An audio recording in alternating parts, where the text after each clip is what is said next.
Boa noite, irmãos, e a graça do Senhor seja sempre uma realidade bendita em nossas vidas e que possamos crescer na graça e no conhecimento do Senhor.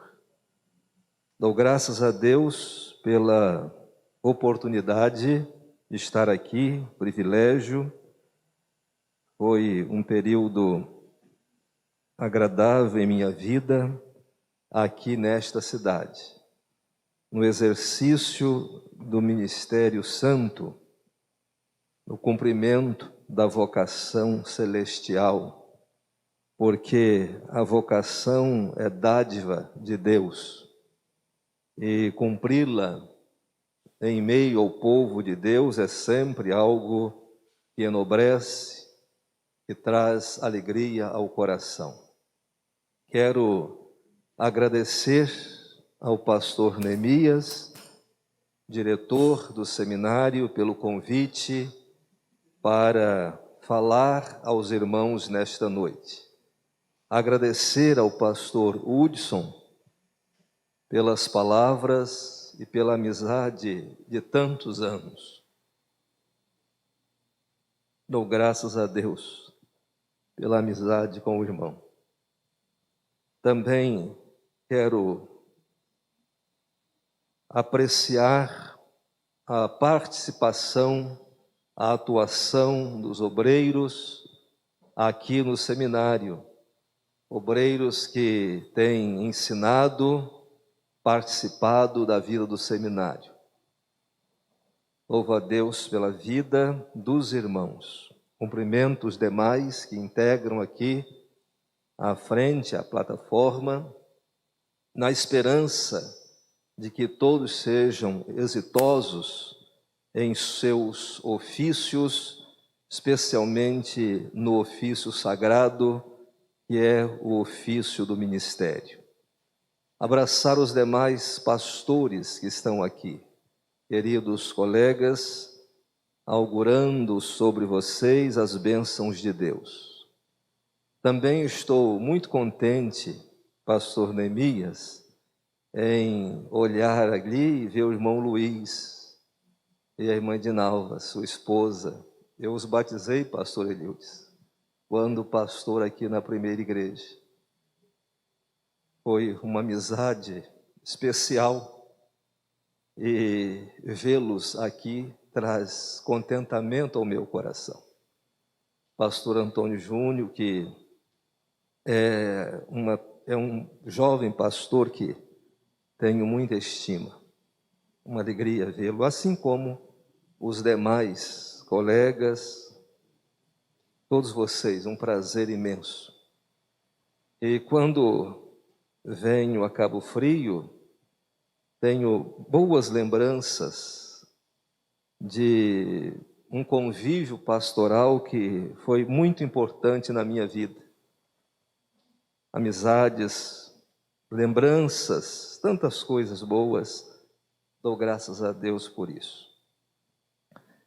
Este seminário iniciou realmente, pastor Hudson, estando o irmão, pastor Jairo e eu, na liderança da associação e também da região. Creio que o pastor Jairo era o presidente da associação, o irmão o executivo, e eu da ordem, uma coisa assim, ou da associação, sei que nós estávamos. Depois, e aí iniciamos, não é? Foi um convênio com o Seminário de Niterói e depois com o Seminário do Sul.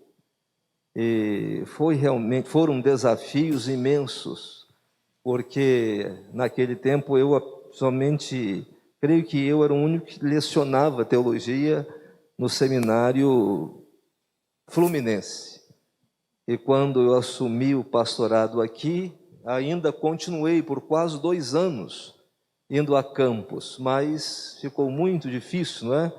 Especialmente para retornar, e as aulas geralmente demoram um pouco, não é, para concluir, quando os alunos têm interesse, perguntam, etc., e o professor gosta também, então a coisa vai longe.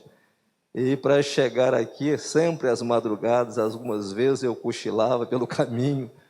E então nós viemos, trabalhamos bastante aqui, até quando eu fui para Alcântara.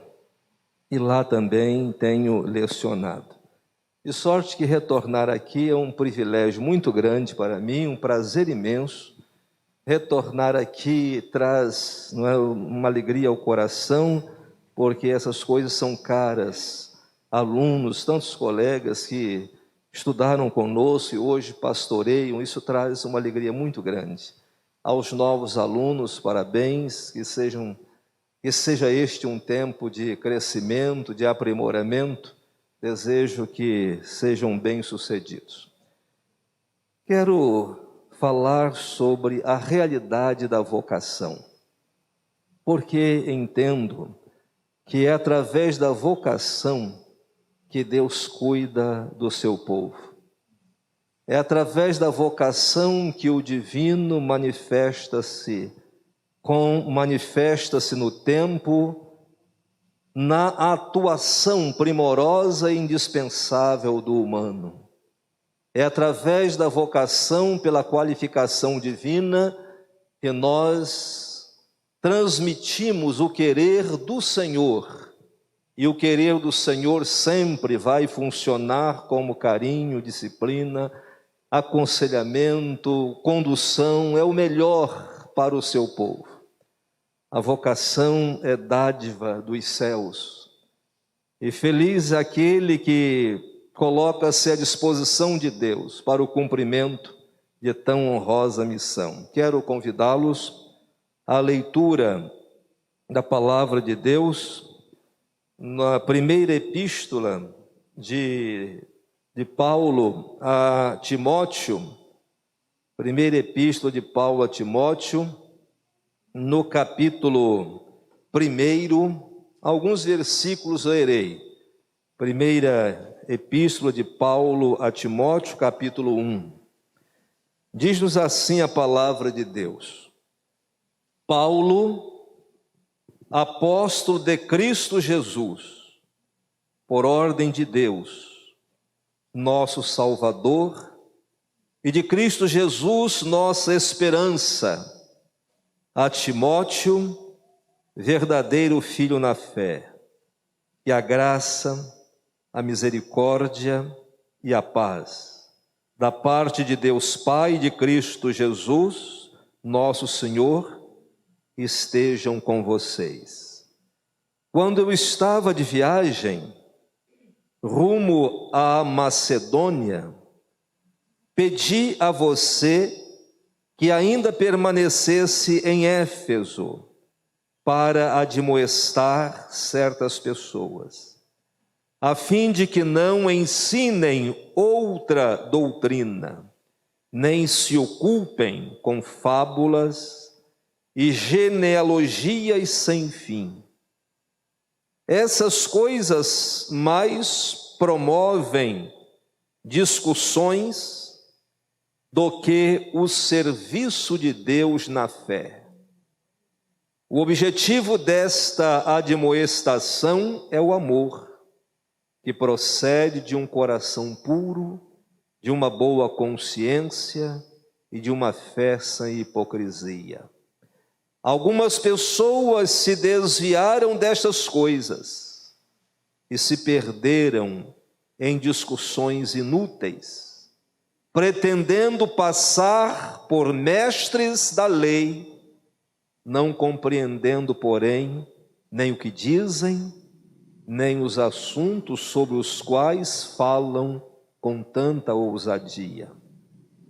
Sabemos que a lei é boa, se alguém se utiliza dela de modo legítimo, tendo em vista que não se promulga lei para quem é justo, mas para os transgressores e rebeldes, para os ímpios e pecadores, para os iníquos e profanos, para os que matam o pai ou a mãe, para os homicidas, para os que praticam a imoralidade, para os que se entregam a práticas homossexuais, para os sequestradores, para os mentirosos, para os que fazem juramento falso e para tudo o que se opõe à sã doutrina. Segundo o evangelho da glória de Deus bendito, da glória do Deus bendito, do qual fui encarregado. Dou graças a Cristo Jesus, nosso Senhor, que me fortaleceu e me considerou fiel, designando-me para o ministério, a mim, que no passado era blasfemo, perseguidor, insolente, mas alcancei misericórdia, pois fiz isso na ignorância, na incredulidade. Este é o texto, esta é a palavra, e que o Senhor possa aplicá-la com poder e graça aos nossos corações. Amém. O apóstolo Paulo era um pastor de destaque, servo de Deus qualificado. Atravessou situações e circunstâncias as mais diversas, variadas possíveis, sempre com a sua confiança intacta em Deus. As circunstâncias eram as mais variadas possíveis. Ele mesmo disse que passou por dificuldades imensas, perigos terríveis, e ele, na epístola aos Coríntios, relaciona, dá o nome a cada perigo pelo qual passou. Mas ele ali diz também que passou perigos entre falsos irmãos, sofrimentos diversos, mas existia algo que o firmava em Deus, a certeza da vocação divina. Existia algo que direcionava os seus pés, a convicção de que fora chamado pelo Senhor. Existia algo que tranquilizava o seu coração, o comissionamento divino. Existia algo que o encorajava, a certeza de concluir a obra recebida pelo Senhor.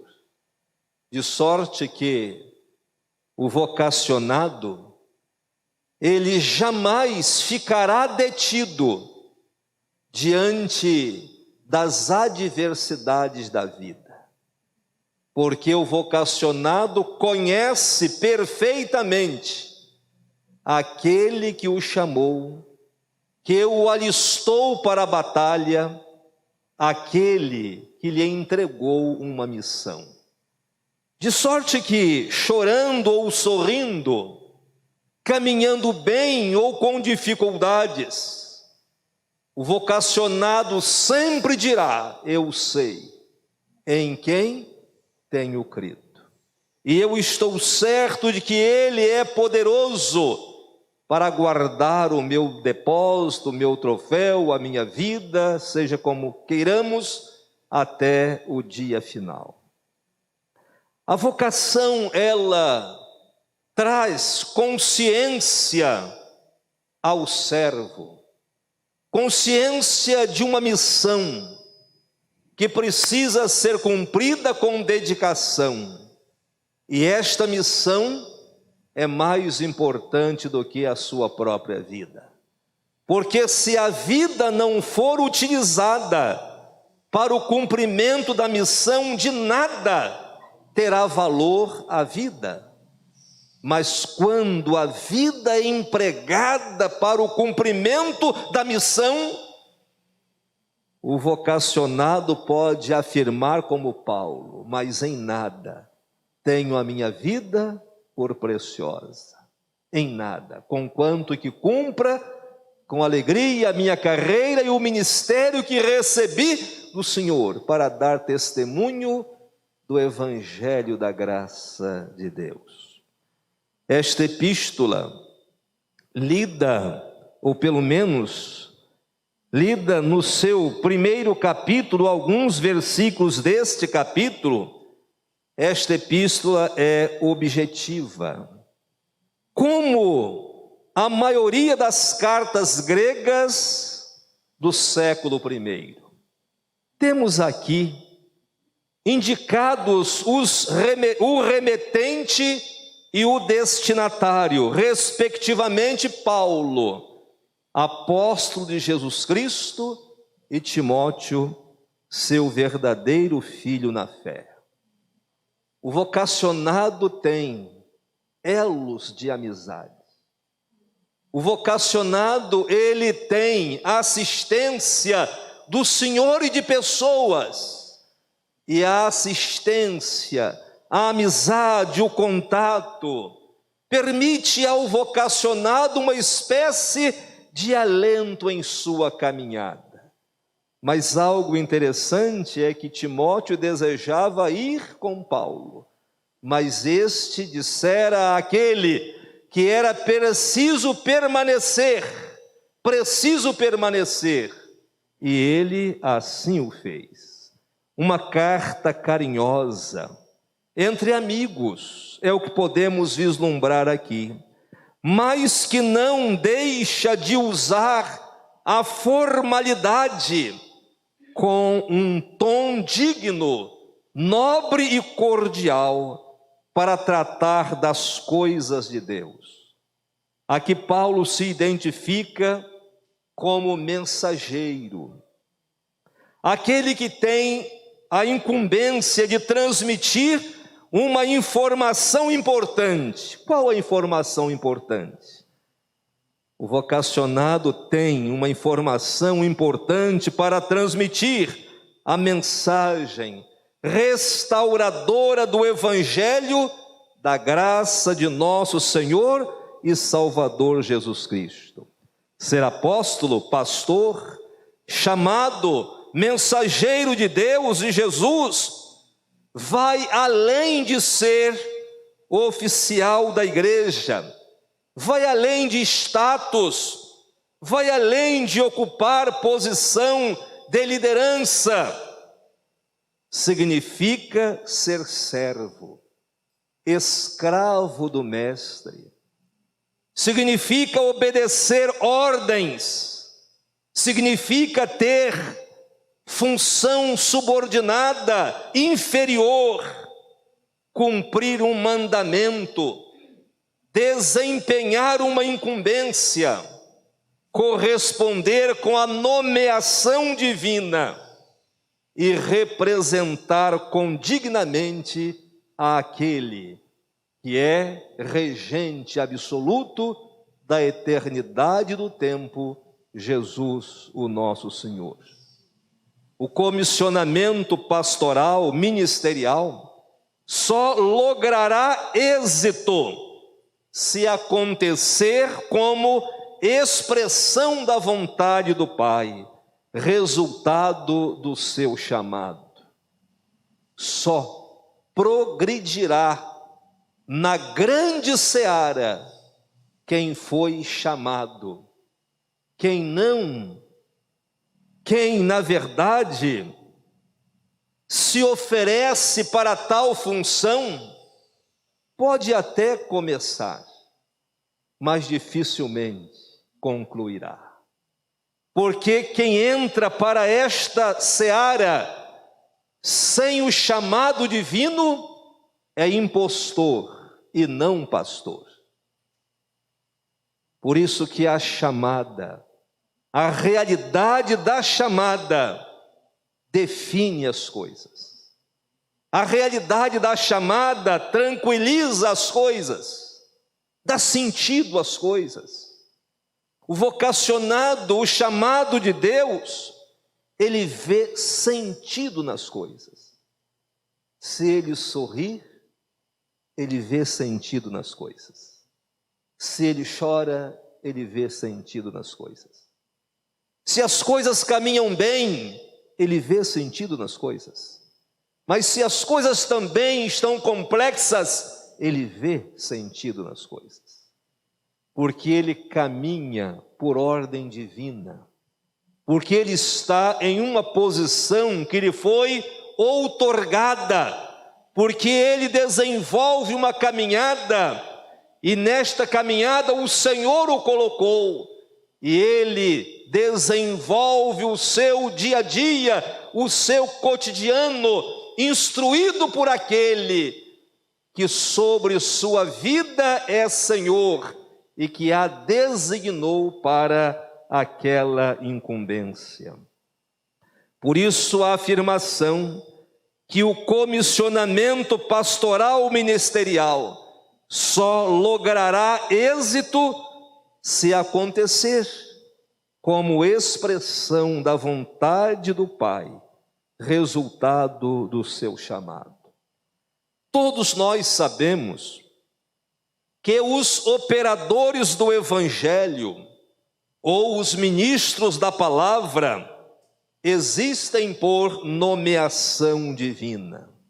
Eles são selecionados pelo chamado de Deus para cuidar do seu rebanho, adquirido pelo sofrimento do Calvário.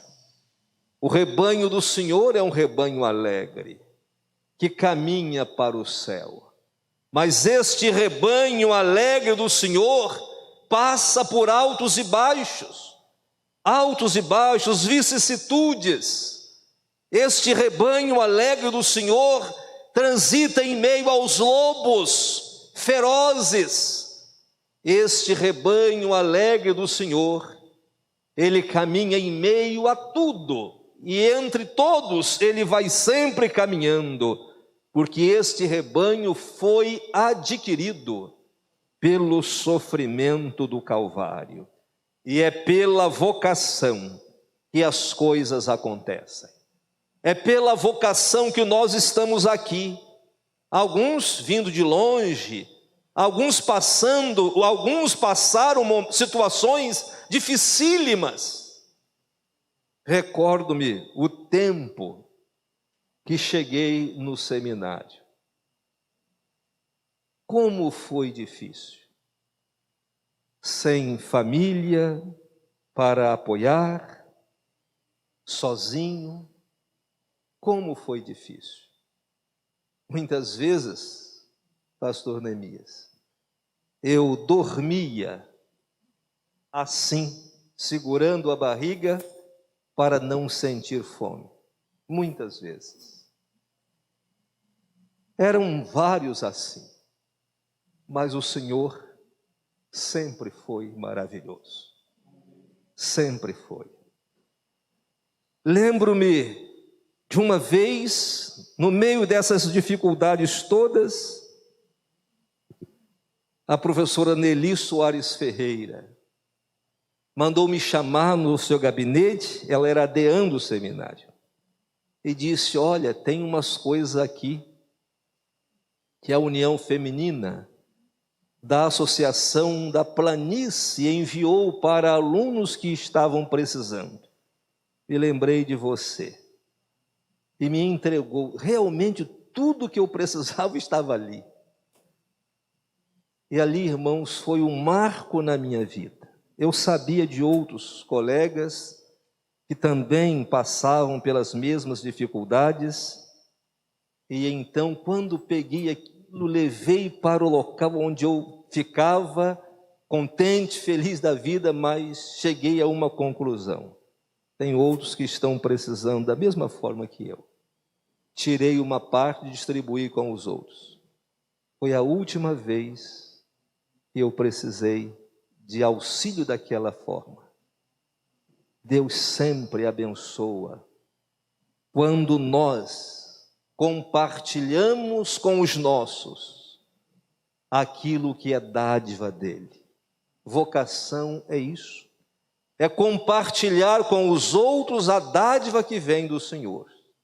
Vocação é compartilhar as dádivas dos céus com as pessoas. E nós somos expressão da dádiva de Deus, porque somos vocacionados.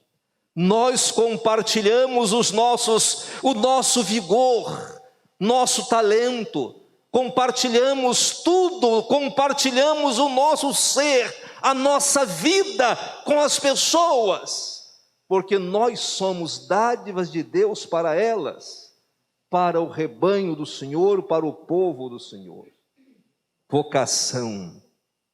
A realidade da vocação é nobre, a realidade da vocação encanta, a realidade da vocação desafia, a realidade da vocação é custosa, mas a realidade da vocação é prazerosa, porque a realidade da vocação nos conecta à voz de Deus. A realidade da vocação nos conecta à voz de Deus.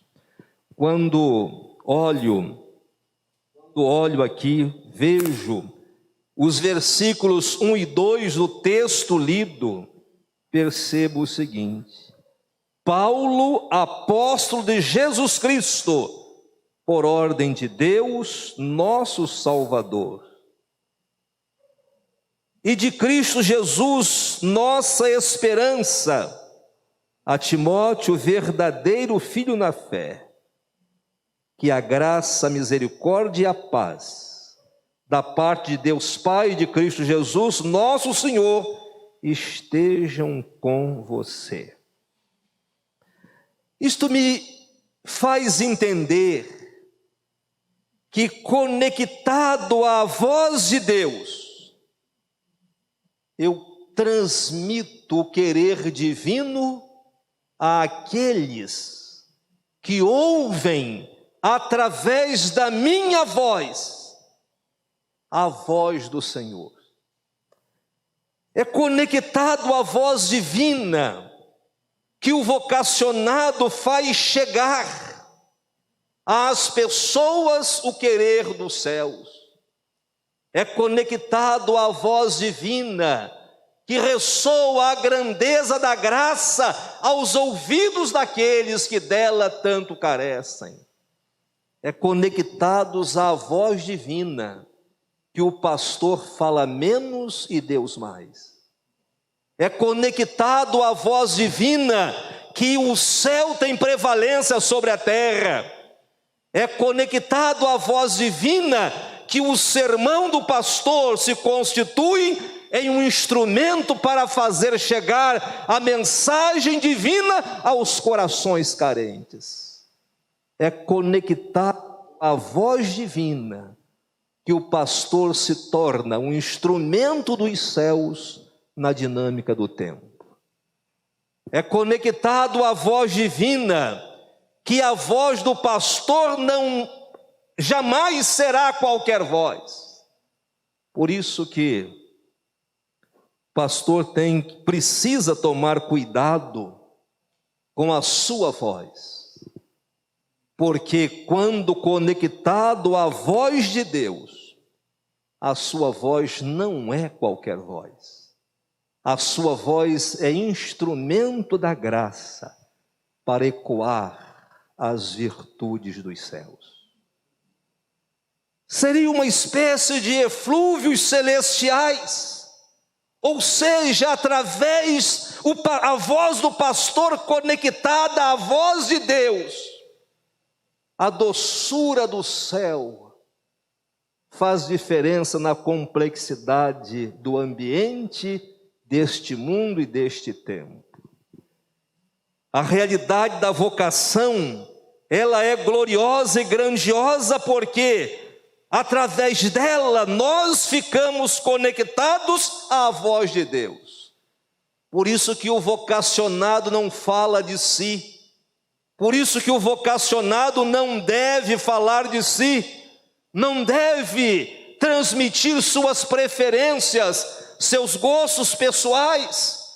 Ele precisa transmitir o querer de Deus, porque pela vocação a sua voz está conectada à voz de Deus. Quando penso nisso, é realmente algo para preocupar, porque o pastor tem um microfone na mão e o pastor gosta de falar. Eu estou dizendo porque sou pastor, né? Gosta de falar. E é preciso muito cuidado para a gente não falar o que a gente quer, o que a gente pensa, o que a gente gosta. Porque a voz do pastor está conectada por vocação à voz de Deus. Então ela precisa ter um timbre, um tom, não nesse sentido de alto, baixo, não, ela precisa fazer lembrar a voz de Deus. Ela precisa fazer lembrar o querer divino. A voz do pastor conectada à voz de Deus precisa fazer lembrar o céu, as dádivas dos céus, as virtudes espirituais, as coisas que são do alto. A voz do pastor está conectada à voz de Deus. E ela expressa a chamada divina. Existe diferença entre vocação e chamada? Esta é uma questão que vários se ocupam sobre ela. Para mim, a coisa não é complicada. Vejo da seguinte forma: no Antigo Testamento, o termo utilizado é vocação.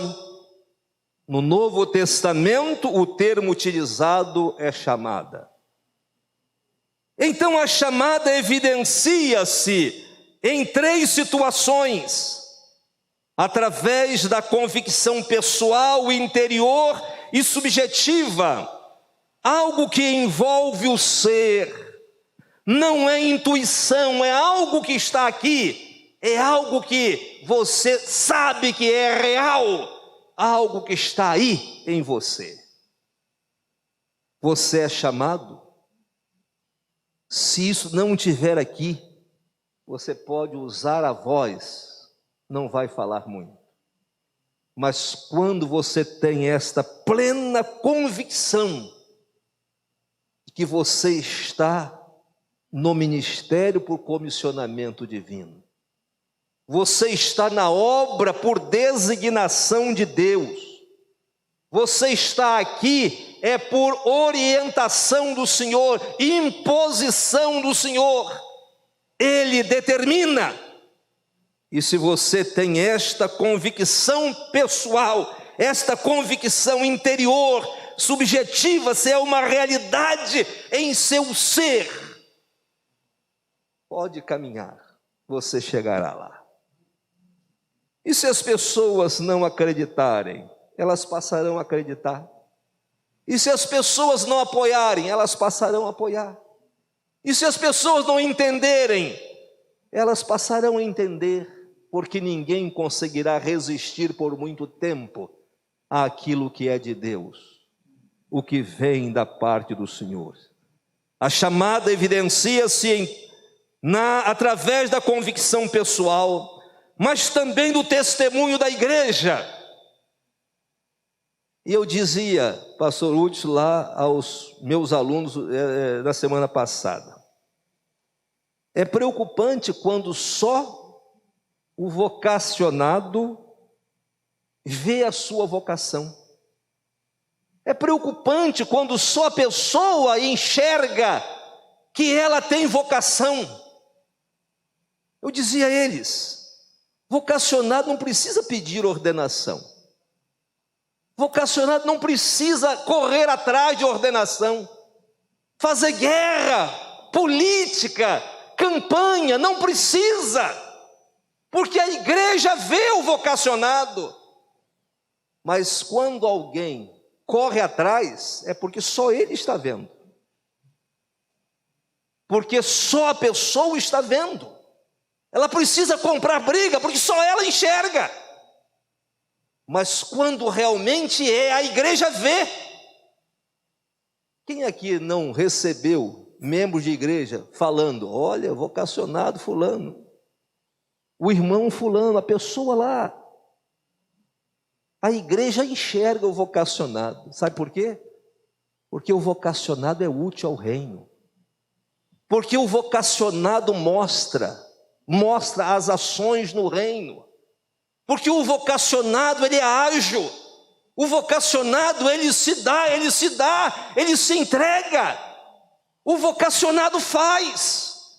O vocacionado se oferece. O vocacionado aproveita a oportunidade. O vocacionado está aí, todo mundo vê. Agora, quando só o elemento vê, tem alguma coisa meio estranha. Mas também, a vocação ou a chamada evidencia-se pela confirmação das Escrituras. O vocacionado gosta da palavra, lê a palavra, volta-se à palavra. Parabéns, pastor, pela exigência. O vocacionado se volta para a palavra, e a palavra traz maturidade. E a palavra permite que a pessoa desenvolva a vida terrena de uma forma que seja mais parecida com os céus. É pelo aprimoramento da palavra que as cascas vão caindo, vão saindo. É pelo aprimoramento da palavra que vamos melhorando. E pela palavra, repito, nós passamos a viver no tempo, na terra, de modo mais parecido com o céu do que propriamente com a terra. É pela palavra. Paulo disse que ele era apóstolo segundo a ordem de Deus. Ele era apóstolo de Jesus Cristo por ordem de Deus. E nós sabemos que a igreja não entendeu o seu apostolado. E nós sabemos que ele passou momentos apertados. Ele passou muitas dificuldades. As pessoas não reconheciam, não valorizavam o seu apostolado, mas ele tinha vocação divina. E estava no apostolado, no ofício, no munus pastoral, por determinação de Deus. Por determinação de Deus. Conectado à voz de Deus. E quando ele falava, Deus agia. Quando ele falava, Deus fazia. Quando ele falava, as coisas aconteciam, porque estava conectado à voz de Deus. O vocacionado conectado à voz de Deus, quando ele age, as coisas acontecem. Quando ele fala, as coisas acontecem. Quando ele atua, as coisas acontecem. Porque ele não fala, não age, não atua com autonomia. Ele está vinculado, conectado à voz de Deus. Paulo, apóstolo segundo o mandado de Deus. Comissionamento divino. Ouvir de Deus e transmitir aos de Deus. Ouvir de Deus e comunicar o que vem de Deus. Que nobre missão, instrumentalizada pela vocação, que nos conecta à voz de Deus. Mas também, a realidade da vocação, versos 3 até o de número 11, ela dá suporte para combater as heresias e estabilizar a fé. Aqui tem um destaque especial, é que Paulo seguiria viagem para a Macedônia. Com certeza Timóteo desejava acompanhá-lo, mas o apóstolo foi enfático, dizendo-lhe que ele deveria permanecer em Éfeso. A liderança de Timóteo seria importante naquele lugar, não acompanhando o apóstolo para a Macedônia, a importância da atuação de Timóteo seria em Éfeso. Aqui eu aprendo, queridos alunos desta casa, que o dever tem prioridade às preferências. O dever tem prioridade às preferências pessoais.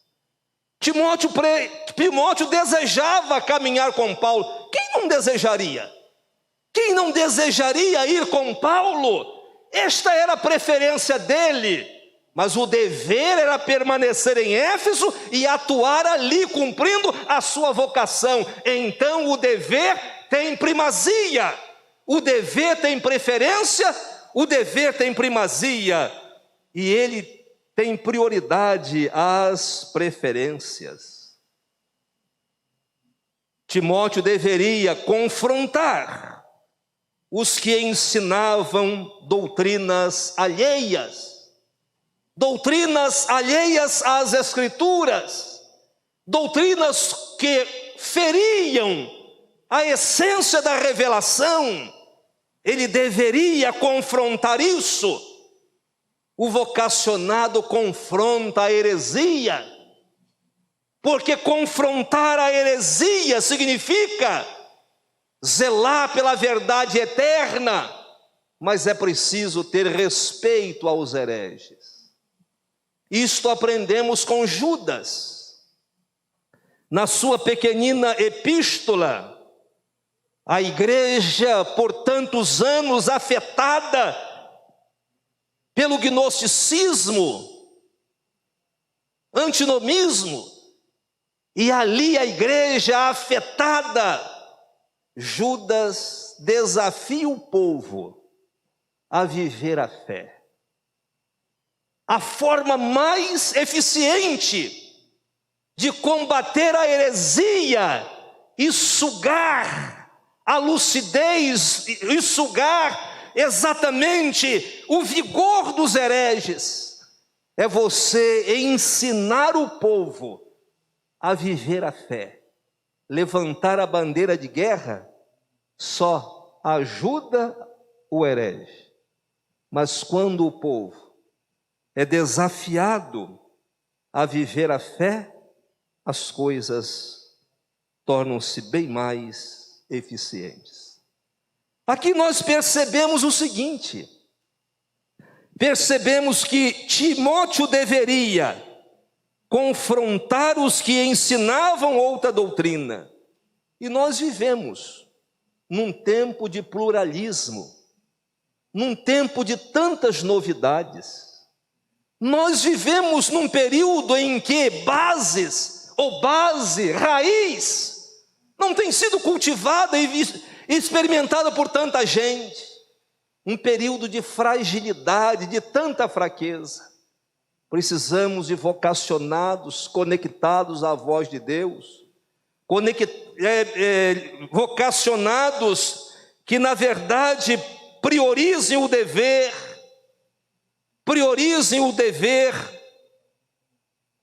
vocacionados que estejam dispostos a confrontar os que ensinam outra doutrina com respeito e ensinando os seus liderados a viverem a fé, porque é quando se vive a fé que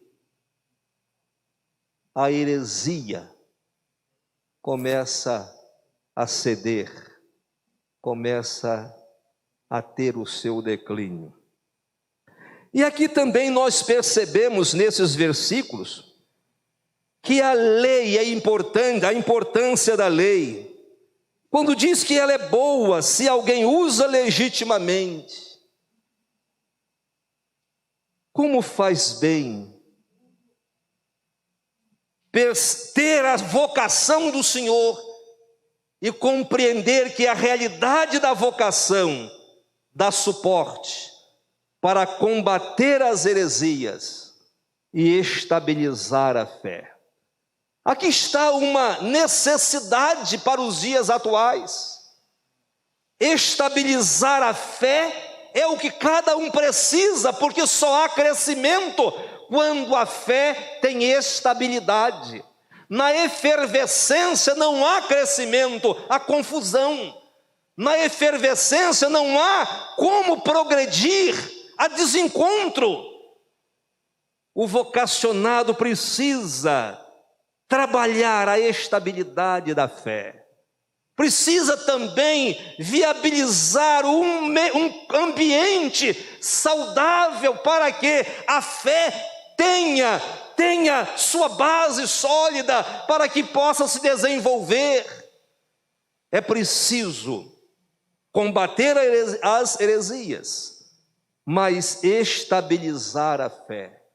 Vocacionado lúcido, vocacionado consciente da palavra, vocacionado leal à palavra, vocacionado que tenha convicção das coisas espirituais, vocacionado que esteja tranquilo em relação às suas convicções, vocacionado com estabilidade de fé, é instrumento de estabilidade também para o outro.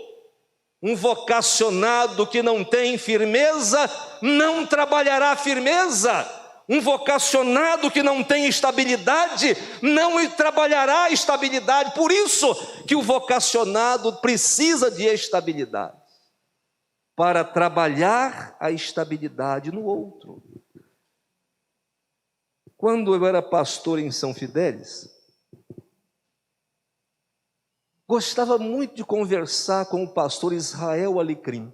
O pastor Israel Alecrim não tinha uma formação, não tinha títulos no sentido formal da escolaridade que conhecemos, mas foi o homem mais sábio que eu conheci, uma inteligência incrível. Ele um dia me disse: Vanderlei, cuidado, porque sem convicção o pastor não gera estabilidade de fé. Sem convicção, o pastor produz um rebanho frágil, inseguro e volúvel. O pastor precisa de convicção. E a vocação, ela nos conecta à voz de Deus. A vocação, ela dá suporte para combater as heresias, estabiliza a fé. E aprendemos que o dever tem que ter prioridade às preferências. Estou caminhando para terminar. A realidade da vocação também nos motiva à gratidão.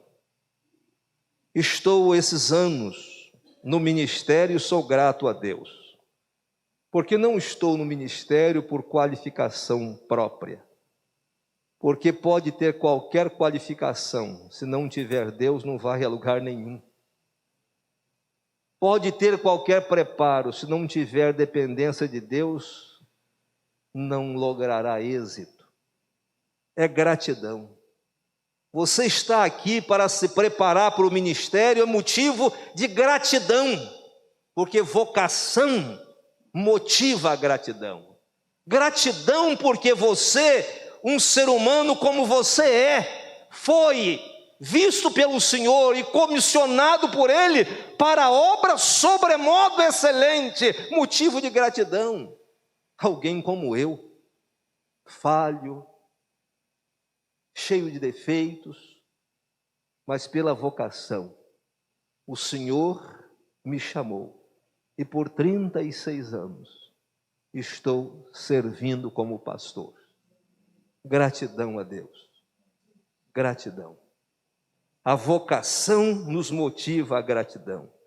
Quem coloca no ministério é Deus. Não foi o pastor Gaspar que me colocou no ministério, foi Deus. E não estou no ministério por causa da igreja em São Fidélis, não, por causa de Deus. Não estou no ministério por causa da primeira igreja aqui em Cabo Frio, por causa de Deus. Não estou no ministério por causa da primeira igreja batista em Alcântara. Estou no ministério por causa de Deus. Por isso, gratidão. Gratidão a cada dia, a cada instante. Gratidão diante das conquistas. Gratidão diante das lutas. Gratidão diante dos sofrimentos. Gratidão diante de tudo. Gratidão, gratidão deve marcar o coração de quem conhece a vocação. Gratidão. Paulo conhecia a voz do Senhor. Sabia o que era ser chamado por Deus. Ele sabia o que era ser chamado por Deus. E ele colocou-se a serviço de Deus, porque a gratidão não é só proferir palavras. Gratidão é ação. Gratidão é, na verdade, fazer algo para que aquilo que se faz diga exatamente da gratidão. Lembro-me quando Jesus disse aos discípulos que o entregaria à morte. Eles ficaram atônitos, eles ficaram apavorados.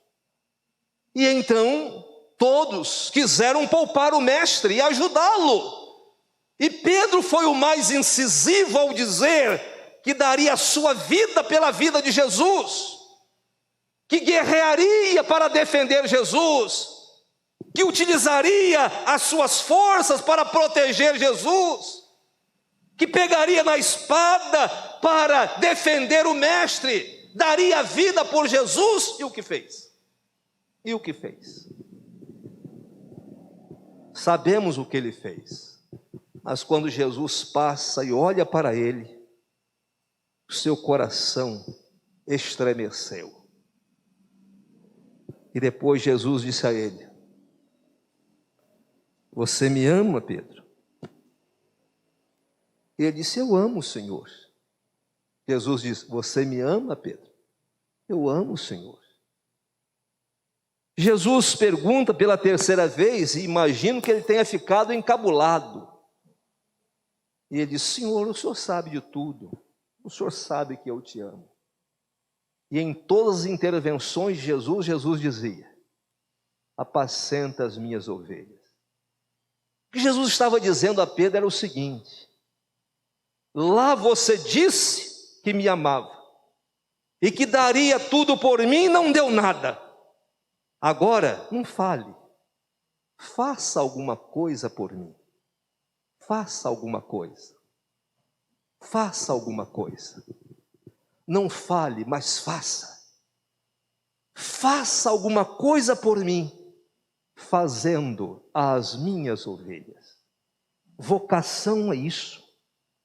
É fazer pelas ovelhas, conscientes de que está fazendo para o Senhor. Não há prova maior de amor do que esta. E esta é a expressão mais vívida, mais lúcida da gratidão. Fazer algo pelo Senhor. Gratidão é isso. Paulo colocou-se a serviço do mestre como expressão de gratidão, conforme está lá em Atos, capítulo 9, verso 20, e logo nas sinagogas pregava a Jesus que este era o Filho de Deus. Sendo assim, posso afirmar categoricamente que a vida de cada pessoa é um plano de Deus.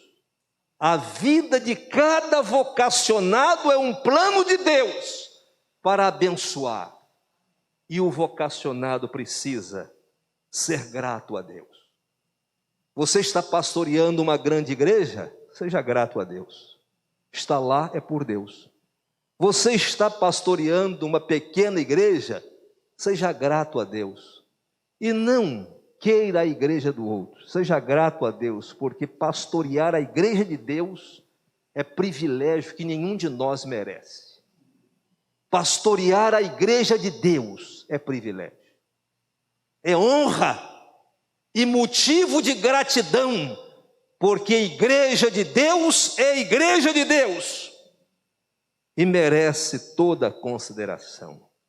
O versículo 12 deste capítulo 1 é uma manifestação de reconhecimento da soberania do Senhor, de sua gloriosa presciência e da gratidão sublime do apóstolo. Dizia ele: eu estou no ministério por comissionamento do Senhor. Ele me viu, ele me julgou fiel e ele me colocou aqui. Vocação é isto, é consciência de que nós estamos no lugar que Deus nos colocou.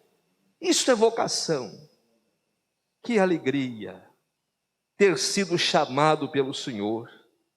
Que alegria servir ao Senhor. O apóstolo Paulo serviu por toda a sua trajetória.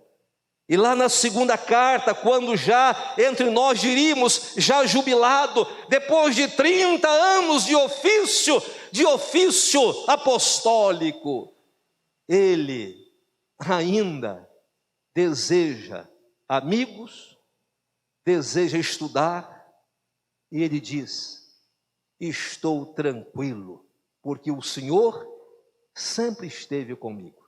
As pessoas nem sempre, mas o Senhor esteve. O vocacionado se alegra pelo Senhor. O Senhor está. Se o Senhor está, as demais presenças se constituem em detalhes. Agradável, diga-se de passagem, mas detalhe. Porque a presença que não pode faltar é a do Senhor. E por ela, gratidão, gratidão. E eu termino mesmo dizendo que a realidade da vocação não leva em conta os atos da vida que foram praticados no passado. Nós somos implacáveis. Nós somos difíceis. Se fosse numa sociedade como a nossa, imagino que Paulo teria as mesmas dificuldades que teve lá. Porque lá as pessoas olhavam para ele e viam estampado um perseguidor. O homem se converteu, mas para o povo era perseguidor. O homem mudou de vida, mas para a igreja era uma ameaça. O homem mudou, mas as pessoas olhavam e viam exatamente o reflexo de tudo do passado. Mas a vocação não leva em conta os atos da vida que foram praticados no passado. No versículo 13, nós lemos assim: a mim que no passado era blasfemo, perseguidor, insolente, mas alcancei misericórdia, pois fiz isso na ignorância e na incredulidade. O Senhor chama a pedra bruta e vai lapidando, e vai burilando.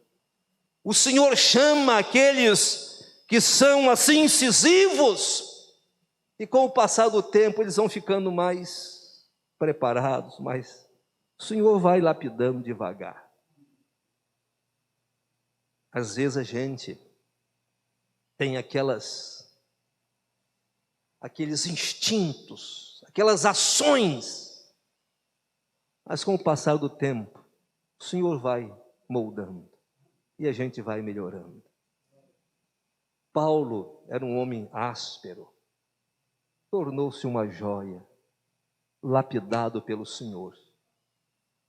O Senhor tem lapidado a minha vida, o Senhor tem lapidado a sua, o Senhor tem feito isto conosco. Por isso que nós hoje somos melhores. Por isso que antes nós éramos mais ásperos, não éramos? Éramos mais, como diria, na ponta do pé, topete, se bem que eu não tenho, cabelo ruim não tem topete, né? O topete mais em pé, e vai Dou graças a Deus pelas lutas. As lutas vão acalmando os nossos rompantes. E as lutas do ministério vão trabalhando a gente. Interessante que antes do ministério, alguns levantam-se na defesa de tantas coisas. Já no ministério, passam a pensar duas vezes, porque tem ovelhas, tem a vocação celestial, a vocação de Deus, tem responsabilidade com o rebanho, e aí o cidadão pensa duas vezes. Não tem nada para amansar mais o camarada do que um rebanho, não tem nada para botar um elemento no eixo do que um rebanho de Jesus. Aqueles que, às vezes, na teologia, falavam, quando chegaram no ministério, passaram a não falar. Sabe por quê? Porque o pensador pode pensar o que quiser e dizer o que quiser. O pastor tem que pensar e medir, porque tem responsabilidade com vida, tem responsabilidade com pessoas, responsabilidade com o conjunto, responsabilidade com o reino. Ele tem responsabilidade, aí é diferente. Mas a realidade da vocação não leva em conta os atos da vida que foram praticados no passado. Não levou em conta o passado terrível e vergonhoso de Paulo. O Senhor fez dele um vaso especial, foi perseguidor, mas Deus o transformou. Ele disse que não era digno de ser chamado apóstolo por ter perseguido a igreja de Deus. 1 Coríntios 15, verso 9. Só o milagre do perdão do Senhor, para não levar em conta os atos e os fatos da vida em tempos pretéritos. Só o milagre do perdão do Senhor, para não levar em conta atos ou fatos da vida em tempos pretéritos. Tanta gente que foi e hoje é uma doçura, lapidado pela graça. Tanta gente que foi difícil e hoje é instrumento belíssimo nas mãos de Deus. A vocação é algo fabuloso e através deste comissionamento divino ele vai lapidando. Se eu fosse escolher, com certeza não escolheriam alguns, mas também se outros fossem escolher, é possível que não me escolhesse também. Mas ainda bem que quem escolhe não sou eu e nem você. Não sou eu e nem o Senhor. Quem escolhe e comissiona é Deus. E o que a pessoa era, se Deus perdoou, Ele faz da pessoa instrumento de bênçãos. Mas nós também éramos.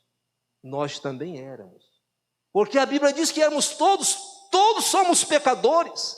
E estávamos distantes de Deus, afastados, e Ele nos trouxe, e Ele fez de nós o que nós somos. É o milagre do perdão. O milagre do perdão não leva em conta os atos e os fatos dos tempos pretéritos. Pela vocação, meus queridos irmãos, Deus nos coloca na linha de frente em seu reino. Pela vocação somos príncipes do Senhor. Pela vocação nós somos singeleza dos olhos de Deus. Pela vocação nós estamos na linha de frente.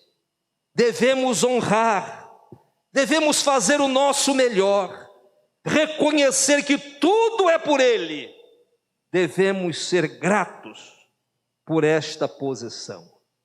A posição de vocacionado de Deus, a posição de comissionado por graça divina, a posição de estarmos à disposição de Deus por ordem dele mesmo. Gratidão por isso. Não existe nada mais honroso. Valorize, valorize, valorize a sua vocação. É dádiva de Deus. Não existe nada que seja mais sublime, mais nobre do que a vocação do Senhor. E você é detentor dela, por dádiva dos céus. Valorize, seja grato. E o Senhor abençoe vocês, alunos, os que estão chegando, os alunos que já estão. Deus nos abençoe. É o desejo do meu coração. Amém. A vocação é dádiva do Senhor, é preciosidade divina. A vocação alivia, alimenta o coração. A vocação traz emoção. E a vocação é objeto de nossa gratidão.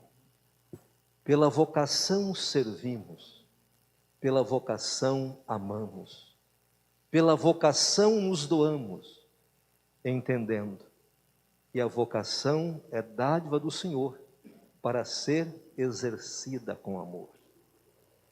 A vocação traz as virtudes dos céus para a dinâmica da terra. A vocação, ela traz brilho, traz luz, traz vigor. A vocação nos permite ser, nos permite ter e colaborar e contribuir. A vocação é dádiva celestial. A vocação é, na verdade, o manifestar da grandeza dos céus. A vocação é expressão de amor, porque sempre será dádiva do Senhor. Viva a sua vocação. Que Deus o abençoe. Amém.